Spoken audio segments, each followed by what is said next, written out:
Não é que vocês vieram mesmo, gente? Olha só! Vamos aplaudir este exército forte na oração. E eu quero ouvir bem bonito agora presencialmente, quem como Deus? Quem como Deus? Força, quem como Deus? Meus queridos, vamos então dar início a esta já segunda pregação do nosso encontro nacional. Podem sentar um instante. E eu quero partilhar com vocês nesse momento uma linda história de amor. Eu quero partilhar com vocês a mais linda história de amor. Por que, irmã Maria Raquel, a mais linda história de amor? Porque é a história onde Deus está presente. E sempre que Deus está presente, nós podemos dizer, é a mais linda história de amor. E eu quero agora falar com você que faz parte dessa história já há 5 anos, ou até você que está nos encontrando hoje pela primeira vez, porque o tema que o Senhor nos deu para este momento foi a fé eucarística em tempos de crise.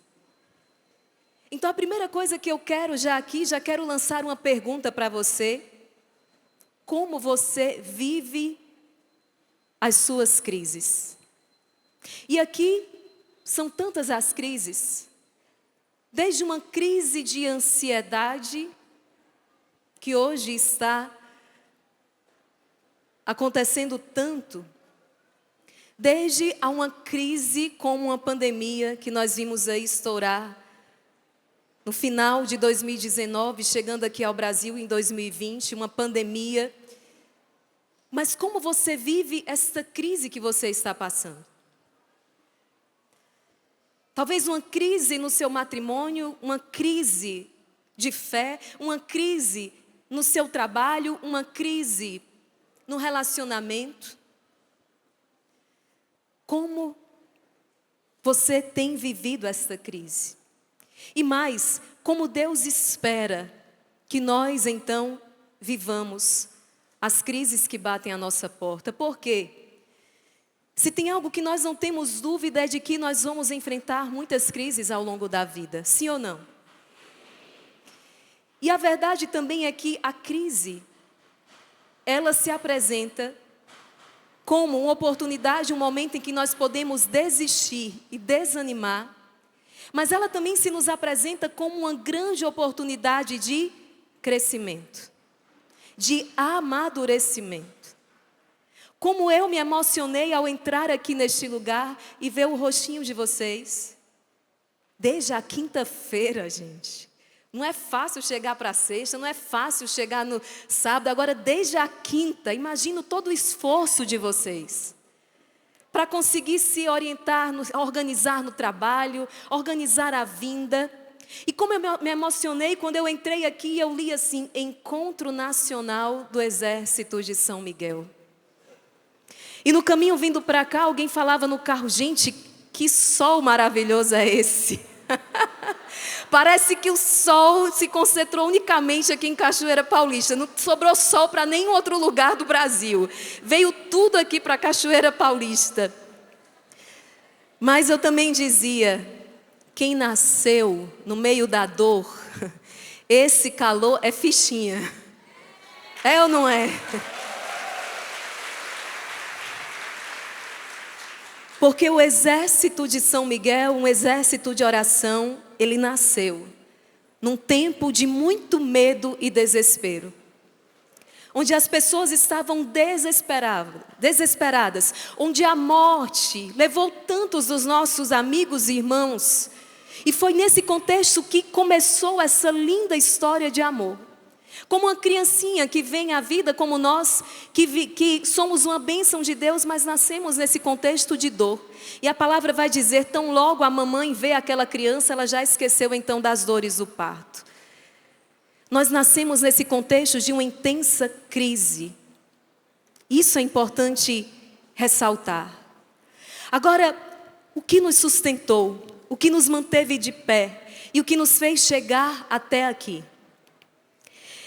A essa altura eu quero partilhar com vocês a história de uma religiosa do século XIII, canonizada pela igreja, uma santa, em que de repente a sua cidade, o lugar onde estava o seu mosteiro, foi invadido pelos sarracenos. E aqueles homens deixavam, por onde passavam, eles deixavam morte, eles deixavam atos cruéis, era terrível. Até que aqueles homens chegaram no mosteiro daquela fundadora, aquela monja, aquela religiosa, e ela estava doente. E junto com as suas filhas, algumas poucas irmãs religiosas, virgens consagradas, ela então, diante daquela ameaça, aqueles homens cruéis que invadiam o seu mosteiro, o que é que essa mulher fez? Essa mulher correu até a capela, tomou o Santíssimo Sacramento nas mãos e disse ao Senhor: o Senhor não vai deixar que as suas servas sejam violentadas, que eles saqueiem este convento, este mosteiro, este lugar. E então essa mulher, com o Santíssimo Sacramento erguido, foi até a porta do mosteiro, e alguns homens que já pulavam o muro, diante do Santíssimo Sacramento erguido, o que é que aqueles homens brutos, terríveis fizeram? Eles se assustaram, e conta a história que eles bateram em retirada. Pela força da Eucaristia. Eu estou falando de quem? Estou falando de Santa Clara de Assis. Uma mulher de uma profunda fé eucarística. Diante da ameaça dos inimigos, ela ergueu o Santíssimo Sacramento e aqueles homens foram obrigados a recuar. Diz a história que alguns até ficaram cegos, ficaram atordoados. E ouve-se então aquela voz dizendo: eu sempre vos protegerei. Eu sempre vos protegerei. E eu quero ainda partilhar uma outra história com vocês. E aqui eu já vou para o século XX, 1906. Colômbia, uma ilha chamada Ilha de Tumaco.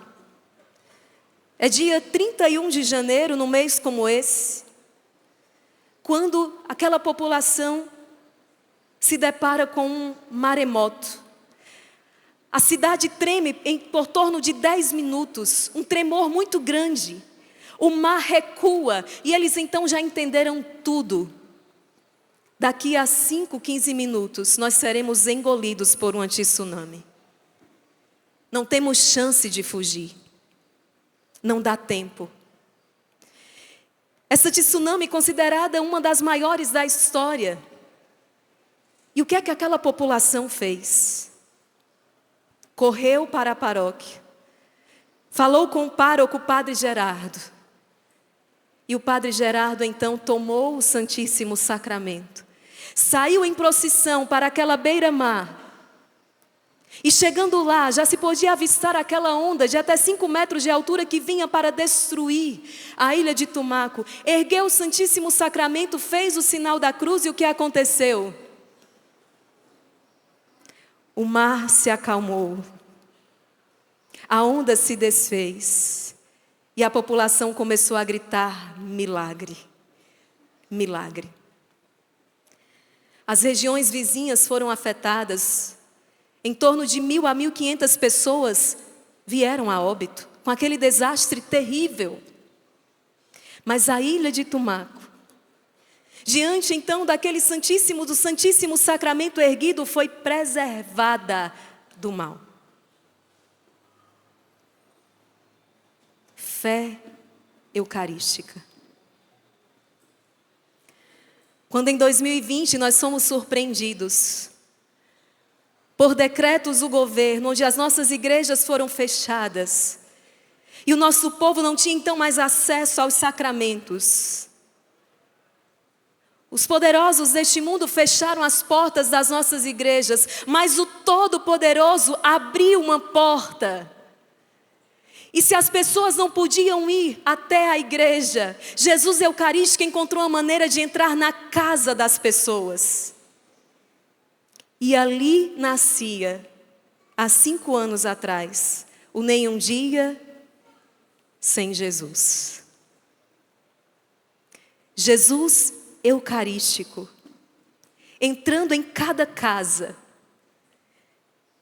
E uma pessoa aqui conosco questionava e dizia: irmãs, são milagres demais, não é?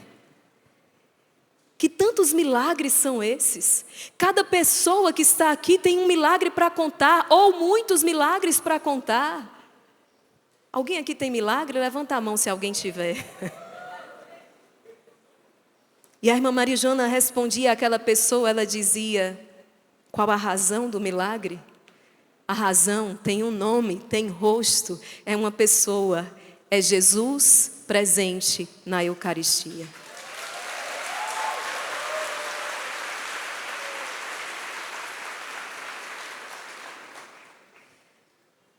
Não é por outra razão que hoje nós podemos identificar. A palavra que mais identifica essa grande família de oração se chama um exército de adoradores. Um exército de adoradores. E quando nós adoramos, o céu se move, as graças são derramadas, a bênção acontece. Então aqui fica esse primeiro questionamento, você também que está em casa: como eu tenho vivido as crises que batem à minha porta? Eu falo com você que hoje está experimentando um grande sofrimento.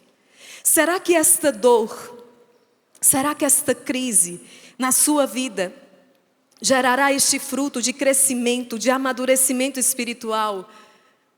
Abrirá na sua vida um tempo de verdadeiros milagres? Ou será que, vivendo isso sozinho, você acaba desanimando e desistindo dos sonhos e do plano que Deus tem para você?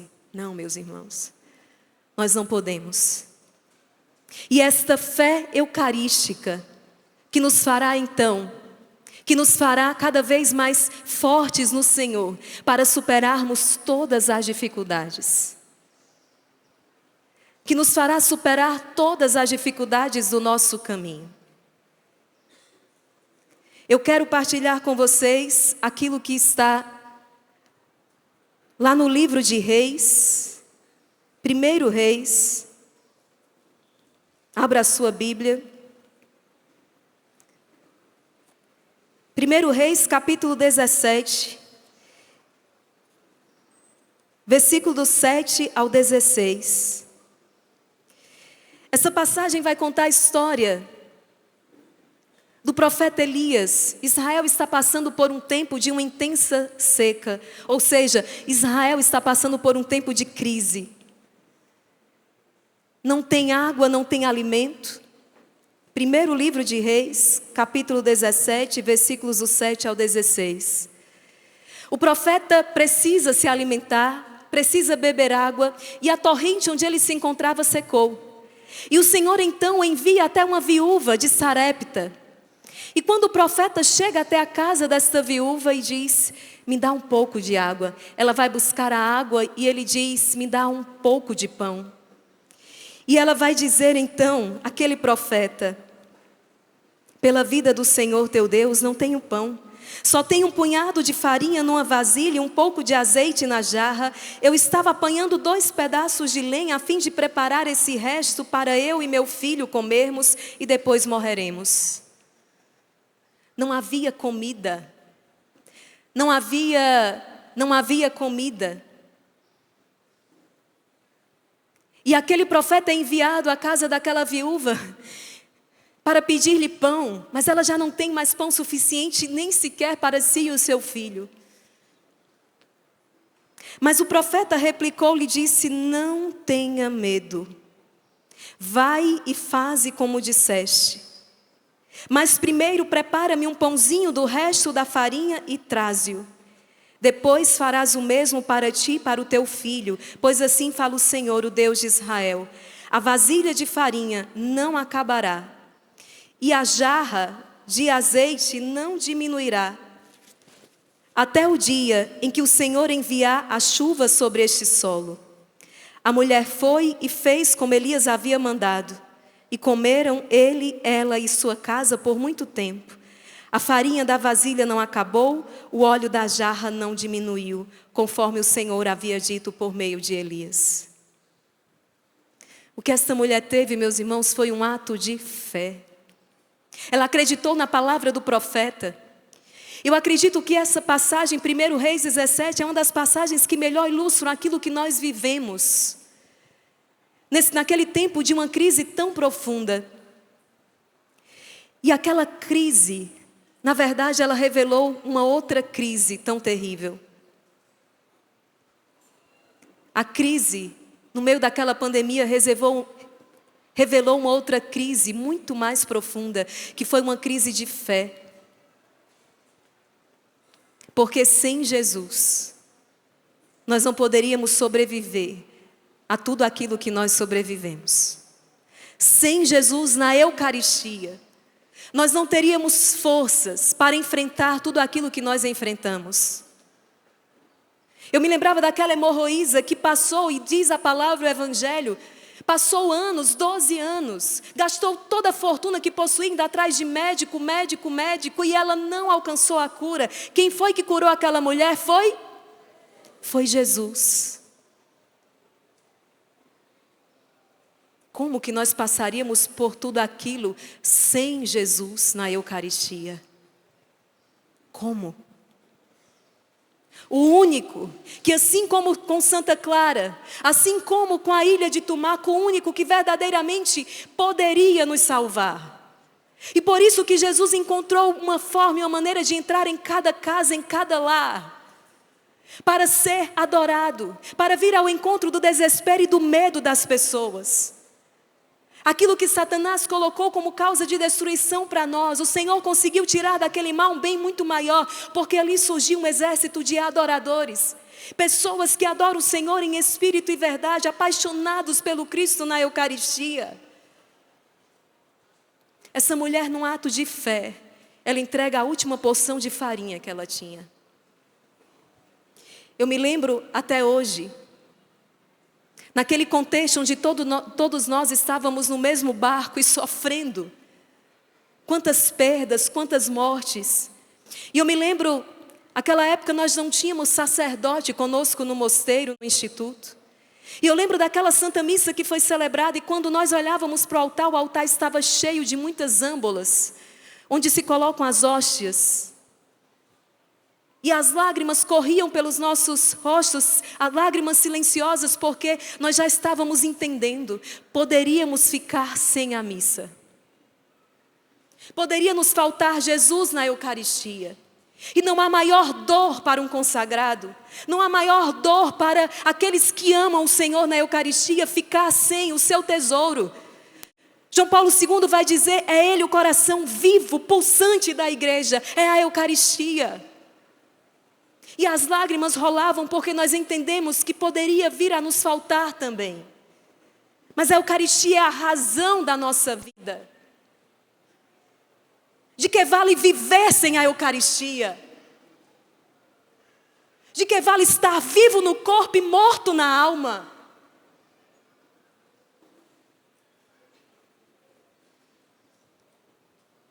Revelou-se uma profunda crise de fé.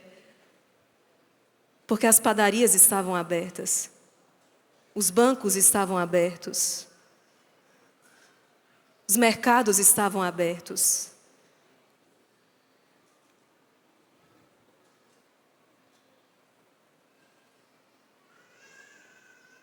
De que vale estar vivo, no corpo e morto na alma? E quantos partiram sem a assistência dos sacramentos? Quem responderá por isso?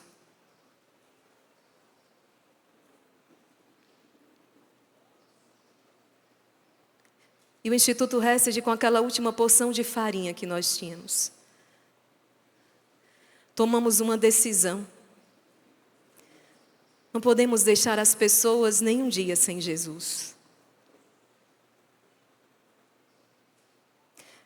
Não tínhamos o conhecimento técnico devido, não tínhamos uma aparelhagem que favorecesse, mas com o que nós tínhamos, nós começamos a transmitir as adorações.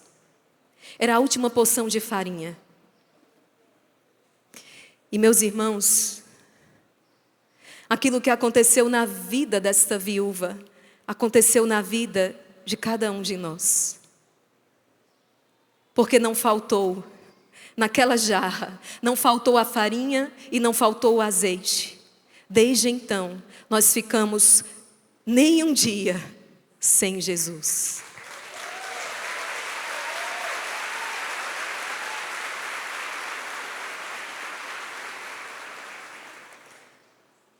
Quem poderia nos acalmar diante do medo, do desespero, das dores?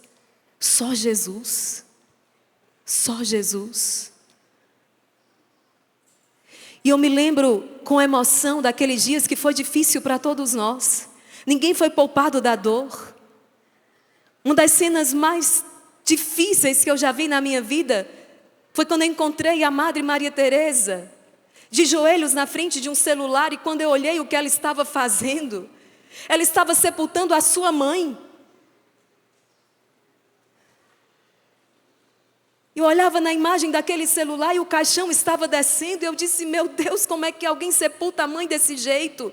Porque não era permitido se despedir, não podia ir ao cemitério.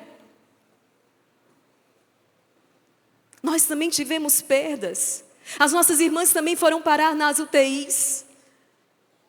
Também ficaram elas entre a vida e a morte. Nós também fomos infectados.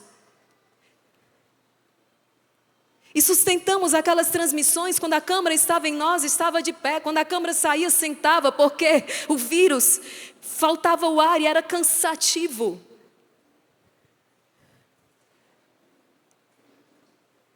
Todos nós passamos por isso. Mas a fé na Eucaristia, a fé em Jesus Cristo vivo, nos trazia esperança e a força para continuar. A força para ir adiante. É esta a fé que precisa então nos sustentar nos tempos de crise. O que você faz quando a crise se instala? Nós precisamos correr para o Santíssimo Sacramento. Precisamos correr para Jesus, e é isso que nós temos feito todos os dias. Adorar Jesus seja na madrugada, adorar Jesus ao meio-dia, adorar Jesus na hora da misericórdia, adorar Jesus no terço do combate, adorar o Senhor. E aproximar-se da Eucaristia para receber o corpo e o sangue do Senhor. Foi assim, meus irmãos, e tem sido assim ao longo de todos esses 5 anos. A fé eucarística em tempos de crise. Assim como Santa Clara, quantos inimigos que hoje tentam contra a sua casa, a sua família, a sua vida. Mas o que acontece quando esses inimigos se deparam com o Santíssimo Sacramento erguido na sua casa? Eles são obrigados a recuar. São obrigados a recuar pela força da Eucaristia. O que acontece quando as tsunamis, das dificuldades financeiras também, das dificuldades no matrimônio se abatem sobre a sua vida, está ali o Santíssimo Sacramento erguido e essa fé eucarística. Não pensem vocês que é outra coisa, não. É isso que nós experimentamos. É uma profunda fé na Eucaristia. Abra a sua Bíblia em Daniel capítulo 12. Daniel capítulo 12.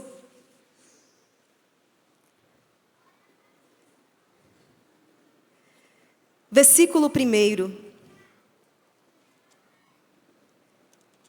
Naquele dia se levantará Miguel, o grande príncipe, que se apresenta em favor dos filhos do teu povo. Será um tempo de angústia tal como jamais houve desde que as nações começaram a existir até aquele tempo. Será um tempo de angústia tal como jamais houve desde que as nações começaram a existir até aquele tempo. Naquele tempo será salvo o teu povo, todo aquele que for achado inscrito no livro. O tempo de angústia. Vocês se recordam, a nossa geração, vocês se recordam de um tempo maior de angústia que nós tenhamos vivido do que aqueles anos de 2020, 2021, sim ou não? Que tempos de angústia, de incertezas, de medo e de desespero. Naquele tempo surgirá Miguel. E nós somos o exército de... Foi o glorioso arcanjo que nos levou à adoração. Foi o glorioso arcanjo que suscitou esta fé em nossos corações. Sobretudo esta fé eucarística. Foi com esta fé, com a sua obediência a Deus, que ele venceu o príncipe das trevas. E foi nos conduzindo a uma fé profundamente eucarística que nós conseguimos superar aquela crise. E hoje quantas outras crises superadas? Pela fé na Eucaristia. Esta é a fé eucarística. E aqui nós começamos a entender que é Ele. O Senhor tem uma promessa para nós. Está lá em Mateus, no capítulo 28. No último capítulo do Evangelho segundo São Mateus, no versículo 20, Jesus vai dizer: eu estou convosco todos os dias até o fim. Eis que eu estou convosco todos os dias até o fim. É a promessa dele. E nós vemos essa promessa se cumprir nas nossas vidas. Nenhum dia sem Jesus. Nenhum dia sem Jesus. E olha que bonito, meus irmãos. Vocês sabem o dia exatamente em que nós começamos as transmissões? Dia 19 de março de 2020. Isso recorda alguma coisa para vocês? 19 de março? Quem? Valei-me São José. Foi sob o olhar dele. Foi sob o olhar dele que nós começamos esta caminhada. E eu me lembrava da história de José do Egito, está lá no livro do Gênesis. José, que por uma inspiração divina, guardou o trigo nos celeiros do Egito, porque avisado que o trigo iria faltar, ele guardou o trigo. De maneira de que quando os anos de fome se abateu então sobre aquele povo, os celeiros de José estavam cheios de trigo. E ele abriu os celeiros para alimentar a fome daquele povo. Nós nascemos no dia de São José. É Ele o Pai da divina providência. É Ele que veio nos garantir então que o trigo não nos faltasse. Que bonito, estou vendo muitos de vocês com a camisa de São José, em honra a São José. Sim, nós vamos viver um tempo lindo. A quaresma da igreja com São José, essa é a proposta do Instituto Hesed. Porque ele, depois da Santíssima Virgem Maria, ninguém melhor do que São José para nos levar a uma profunda intimidade com Deus. Ninguém melhor do que São José para nos ensinar a adorar o Verbo. Sob o olhar de São José, nós nos tornamos verdadeiros adoradores do Deus vivo. Sob o olhar do glorioso São José. Eu peço à irmã Maria Joana, vamos cantar esse trechinho dessa canção, que vai dizer: glorioso São José. Em primeira mão aqui, vocês ainda não escutaram, mas já quero convidar vocês a rezar assim com esta canção. Eu glorioso São José. Glorioso São José, Pai de Jesus de Nazaré, me ensina a ser assim como tu és. Justo e silencioso, Pai tão amoroso, de Maria, devoto esposo. São José, Pai do amor, da família sois protetor. Glorioso és, valei-me São José. Vamos repetir esse refrão. São José, Pai do amor, da família sois protetor. Glorioso és, valei-me São José. Gostaram da canção? Essa canção que vai nos embalar muitos dias. Letra do nosso querido Heber Campos, que a nossa Madre Kelly estará apresentando, musicada estes dias. Glorioso São José. E quantas crises este homem passou. Por isso eu quero falar com você que atravessa tantas crises, porque eu estou contando para você uma história linda de amor. Ela poderia ter tido um desfecho tão diferente, mas foi naquele momento de pânico e de desespero que Deus levantou um exército de adoradores. Quantas crises São José atravessou? A primeira grande crise ali, quando ele foi diante do anúncio do anjo. Quando ele se sentiu tão pequeno diante daquele mistério e pensou deixar Nossa Senhora em segredo, São José naquele momento passa por uma crise, podemos dizer assim. Imagina a angústia do coração daquele homem justo, a ponto dele pensar em deixar Maria em segredo.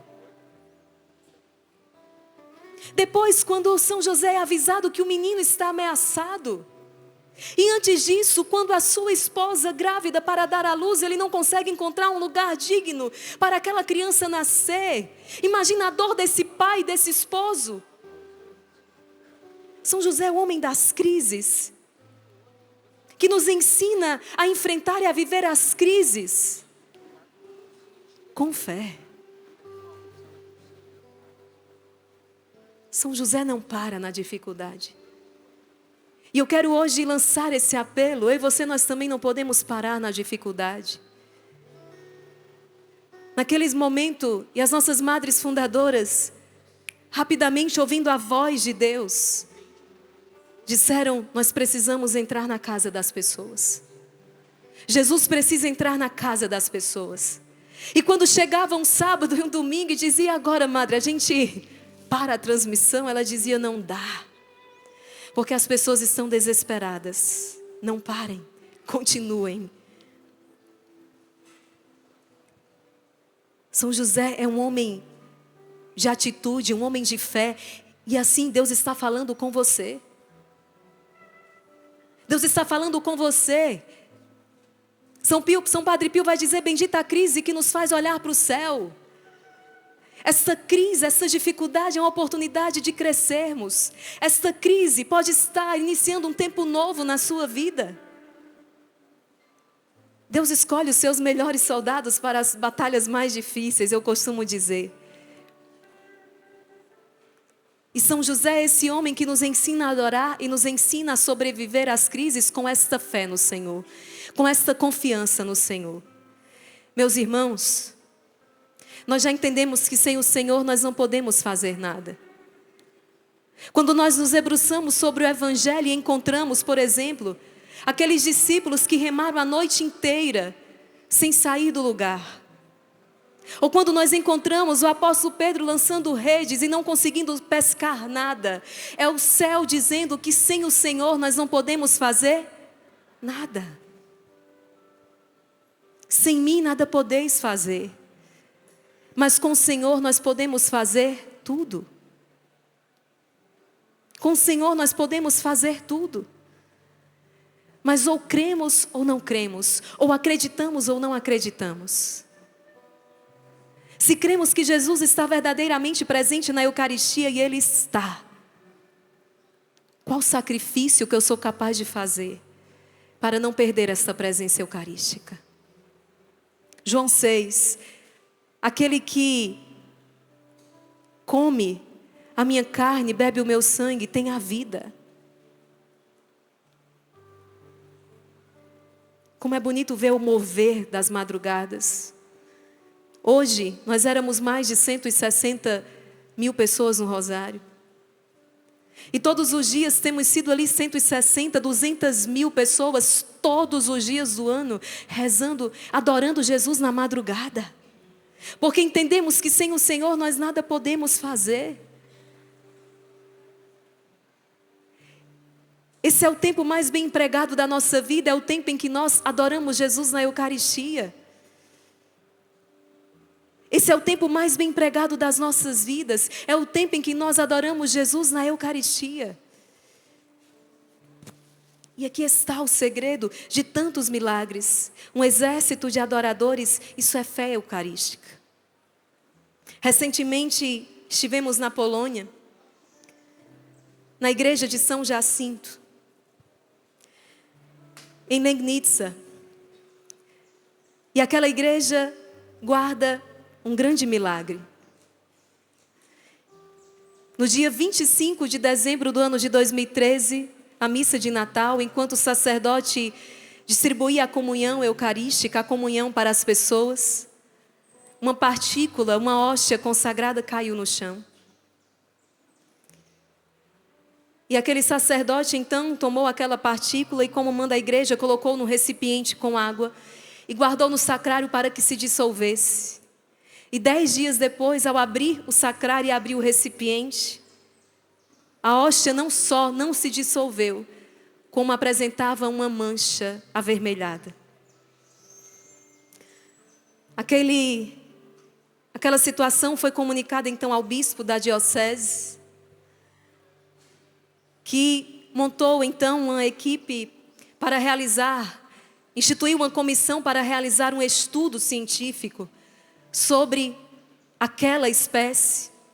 E depois de muitos estudos, de muitos exames, não era possível explicar como aquilo aconteceu. Mas se chegava à conclusão de que se tratava de tecido muscular, tecido humano. Era tecido do coração.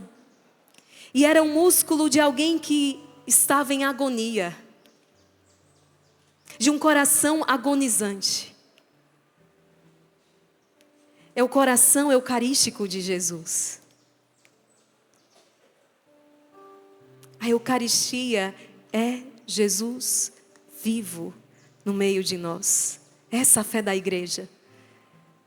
É isso em que nós acreditamos. E é em nome desta fé que nós somos chamados a dar a nossa vida por Jesus na Eucaristia. Eu estou diante de mais um milagre eucarístico. Vamos aplaudir o Senhor?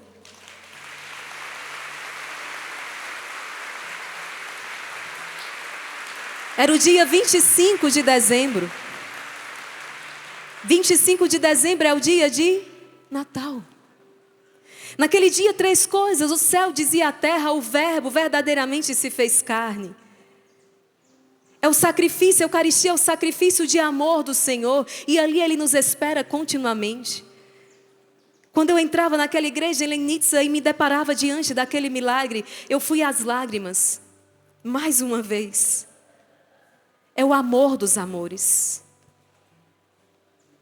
Interessante que naquela mesma viagem, entrevistando uma senhora ex-satanista, não sei se o padre Emanuel chegou a falar isso aqui, a Maria Ângela, por muitos anos ela ficou no satanismo, ela vendia hóstias consagradas. Ela ganhava dinheiro indo nas igrejas, nas missas, recebia Jesus na mão, guardava na bolsa, entrava na outra fila, guardava na bolsa, entrava na outra fila, guardava e depois vendia.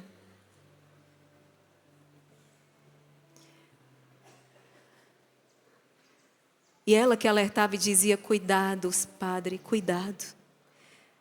Exijam que os fiéis comunguem na frente do ministro. Cuidado como o corpo de Jesus, o sangue, está sendo dado aos fiéis em cada Santa Missa, porque isso acontece. Ela disse: eu enriqueci vendendo as hóstias consagradas. E disse mais coisas que agora eu ainda preciso de mais discernimento se eu posso falar ou não aqui. E sabe o que é interessante disso? Parece muitas vezes que eles acreditam mais que Jesus está na Eucaristia do que muitos que se dizem cristãos católicos.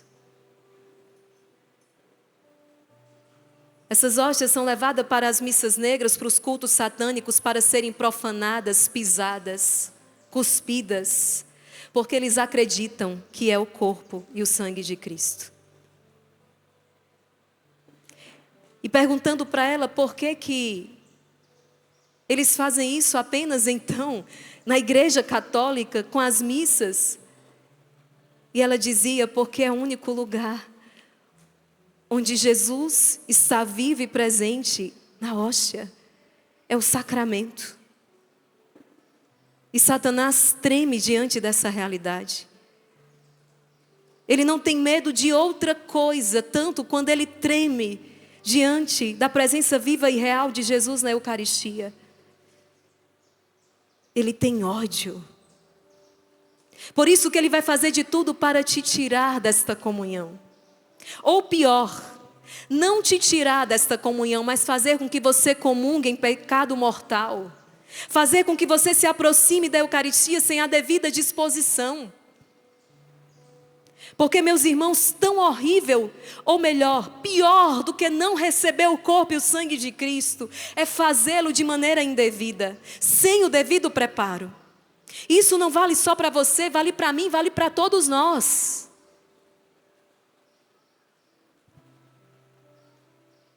Vocês lembram que um dos sintomas daquele vírus terrível era tirar a nossa capacidade de degustar, lembram? Que coisa estranha. Eu por dias não sentia gosto, que coisa estranha. Não era estranho? Você colocava o alimento na boca e você não sentia gosto nenhum. Pessoas que até hoje ficaram com essa sequela e não sentem gosto mais. Não sentir o cheiro das coisas. Assim acontece quando você se aproxima da Eucaristia sem a devida disposição. Você não pode então perceber o verdadeiro sabor deste alimento salutar. A sua alma não pode colher os frutos. Porque verdadeiramente Jesus está presente na Eucaristia. E o que Satanás tem medo é da força dos sacramentos instituídos por Jesus, confiados à igreja.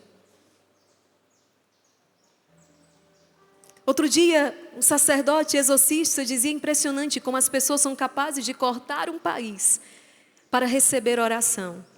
Mas se eu digo para elas, procure a igreja mais próxima e busque a confissão, elas acham que isso não vai adiantar nada. A confissão é o maior dos exorcismos. O sacramento. Então aquela ex-satanista dizia: ele tem ódio da igreja católica. Porque é a igreja católica que traz Jesus do céu à terra. É na igreja católica que o perdão dos pecados acontece pela força do sacramento da confissão.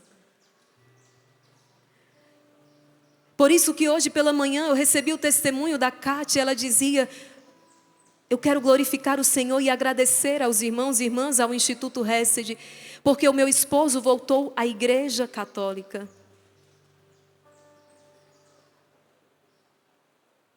E o grande tesouro da igreja, meus irmãos, todos os sacramentos convergem para a Eucaristia. Todos os outros sacramentos convergem para ela, para a Eucaristia.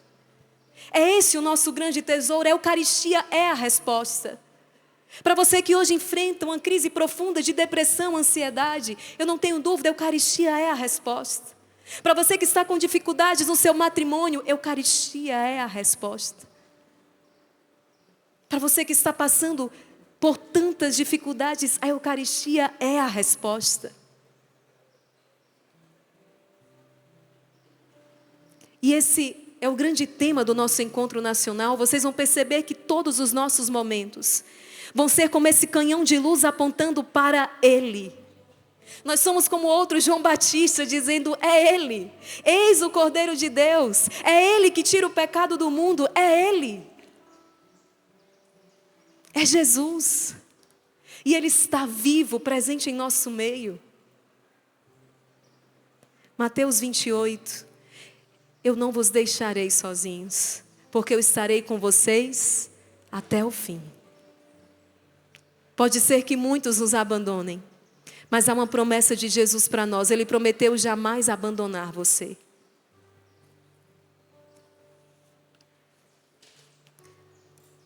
Ele prometeu jamais abandonar você. E você promete jamais abandonar Jesus? Jesus está abandonado em muitos sacrários. Foi isso que ele disse à Beata Alexandrina. E olha que bonito, meus irmãos, aqui no Brasil nós temos, se eu não me engano, já serva de Deus, nós temos uma mulher que por mais de 60 anos alimentou-se unicamente da Eucaristia, uma mineira. Tem mineiros aqui? Ô povo de fé! Lola, já ouviram falar, certamente.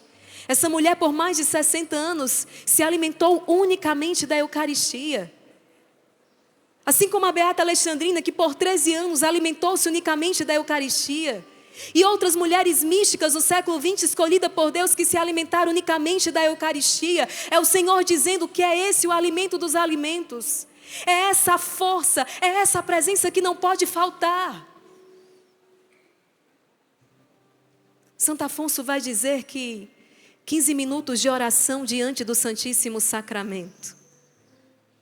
15 minutos de oração diante do Santíssimo Sacramento vale mais do que todos os exercícios espirituais do resto do dia.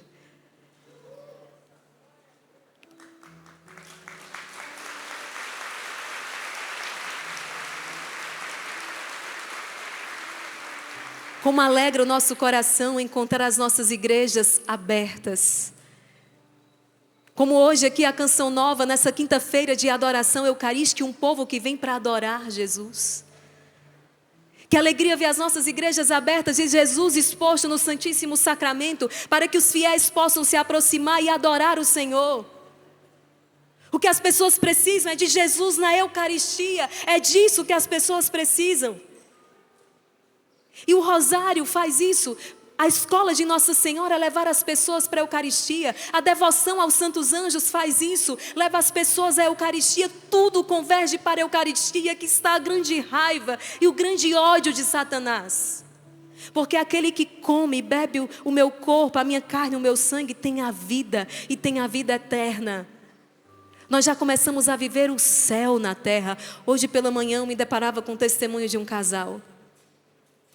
E eles viviam há muito tempo juntos, sem o sacramento do matrimônio. E eles disseram, nós percebemos que sem a Eucaristia nós não podíamos continuar. E depois de tantos anos, fomos à igreja pedir o sacramento. E que momento! Reencontrar o Senhor na Eucaristia. O nosso Brasil tem mártires da Eucaristia. E que possamos ter mais mártires da Eucaristia. No meu querido estado do Rio Grande do Norte, Mateus Moreira e seus outros companheiros que deram a vida pelo Santíssimo Sacramento. Este homem golpeado pelas costas, arrancaram o coração deste homem. Naquela hora, o que esse homem gritou, minha gente? Viva o Santíssimo Sacramento. Viva o Santíssimo Sacramento. A Madre Jane, ainda leiga, entrou numa capela e disse que as flores oferecidas a Jesus eram murchas. E naquele dia ela fez uma promessa ao Senhor. Ela disse, Jesus, se o Senhor casar comigo, eu prometo que jamais vai faltar flores para o Senhor no altar. É por isso que vocês veem sempre as flores para Jesus. E no movimento sacerdotal mariano há uma mensagem que Nossa Senhora fala da importância. Nós precisamos entender que é uma pessoa. Não é uma coisa, é uma pessoa. E não é qualquer pessoa, é o Rei. É o Rei. A Ele toda a honra, a Ele toda a glória. Nós podemos dormir no chão, não tem problema, mas Jesus vai estar no ostensório digno. Nós podemos até não ter, até o básico pode nos faltar, mas para Jesus não vai faltar. A melhor toalha, a melhor renda, o melhor ostensório que nós pudermos oferecer com toda a humildade. As melhores flores, o melhor incenso. Mas sobretudo uma alma que o deseja, que quer estar com Ele. O que é que Jesus gritou do alto da cruz, minha gente? Eu tenho. E qual é a sede de Jesus? É sede de amor. Não há coração mais sensível do que o coração de Jesus. Dizem que melancólicos são mais sensíveis, eu não sei, mas dizem. Mas ainda o mais sensível dos melancólicos, coléricos também são sensíveis, viu? Às vezes é só uma fachada. É ou não é, meu povo? Mas não há coração tão sensível como o coração de Jesus. Ele reconhece o teu olhar apaixonado, o teu desejo de estar com Ele para sempre.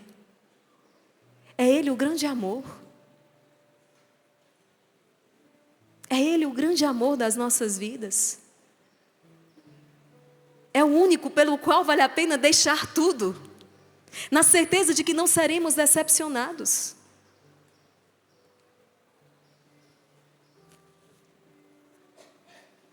É esse o grande chamado que o Senhor nos faz nessa tarde, de reavivar o dom da fé eucarística em nossos corações. Vamos cantar isso, irmã Maria Joana? Tenho sede, tenho fome do teu amor. Vamos ficando de pé e vamos renovar a nossa aliança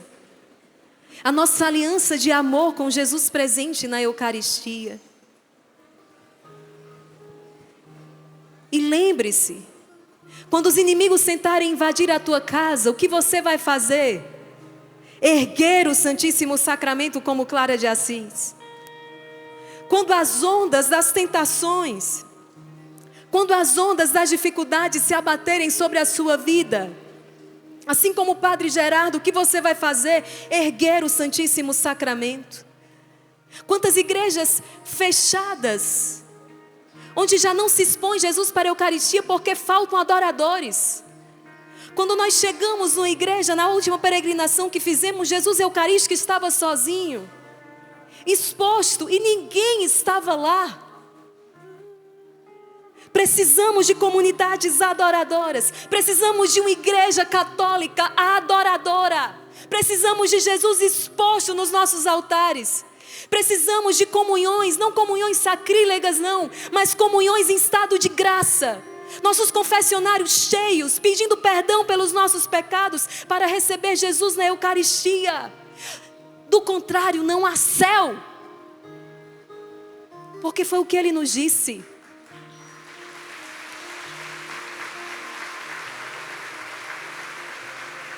Quem come a minha carne e bebe o meu sangue, tem a vida. O contrário, vocês podem concluir. Quem come a minha carne e bebe o meu sangue, tem a vida. Reza. Tenho sede e fome do teu amor, ao teu encontro. Eu venho aqui, Senhor, tenho sede e fome do teu amor, ao teu encontro. Eu venho aqui, Senhor, vem me saciar, vem me preencher, vem me renovar, recriar, vem me saciar, vem me preencher, vem me renovar, recriar.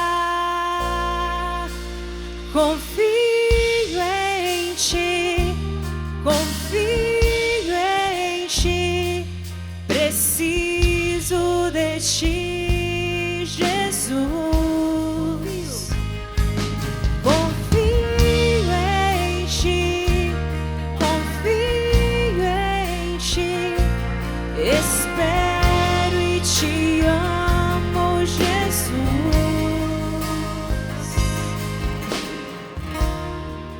Senhor, crescer na intimidade contigo, faz crescer em nossos corações, em nossas almas esta fé, na presença viva e real de Jesus, o Santíssimo Sacramento. Bem bonito, vamos dar este viva.